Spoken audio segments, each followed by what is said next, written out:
Hello, friends. As my canoe drifts along the Tigris, I spot the faint outline of ancient Babylon on the horizon. And I can't help but imagine the city at its peak. Golden gates, towering ziggurats, and streets bustling with merchants from distant lands. At the heart of it all was Nebuchadnezzar II, a king who didn't just rule Babylon, he turned it into a legend. Now let me tell you, Nebuchadnezzar was not your average monarch. He was bold, brilliant, and maybe just a little bit extra. Honestly, if Nebuchadnezzar had lived today, he'd probably have his own reality show. He ruled from 605 to 562 BCE, and during his reign, Babylon became the crown jewel of Mesopotamia. But let's start with his conquests. Nebuchadnezzar didn't just sit around admiring his city. Oh no, he was busy expanding his empire.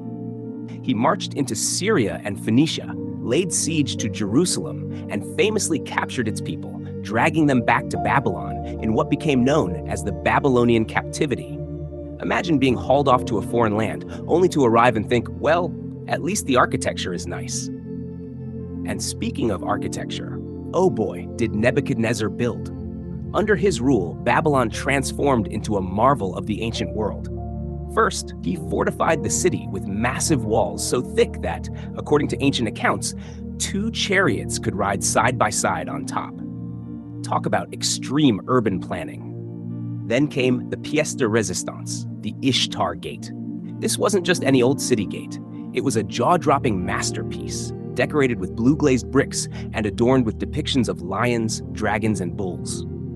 As you approached Babylon, this radiant gate was your first glimpse of Nebuchadnezzar's splendor. But wait, it gets better. Let me introduce you to the Hanging Gardens, one of the 7 wonders of the ancient world. Now, some historians argue they may have been more mythical than real, but legends say Nebuchadnezzar built them to cheer up his homesick wife, who missed the green hills of her homeland. Yep, building a multi-tiered, waterfall-laden, botanical paradise was apparently Nebuchadnezzar's version of Sorry Honey. Imagine this: towering terraces draped in lush greenery, cascading waterfalls spilling into pools below, and exotic flowers blooming in every color. It was said that the gardens were irrigated by an advanced water-lifting system, possibly using an early form of Archimedes' screw, centuries ahead of its time.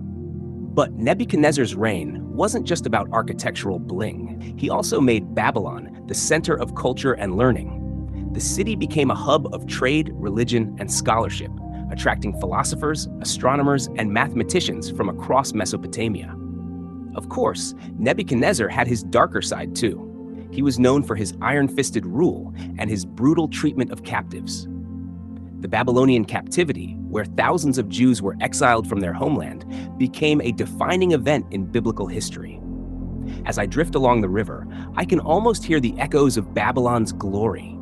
The clang of chariot wheels, the chants of priests in the ziggurat, and the laughter of travelers marveling at the gardens.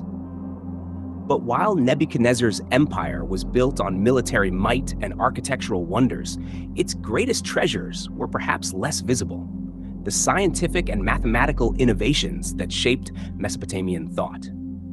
In our next episode, we'll explore the scientific brilliance of Mesopotamia, their astronomy, 60-based number system, and early scientific discoveries that laid the foundation for future civilizations. Don't miss it.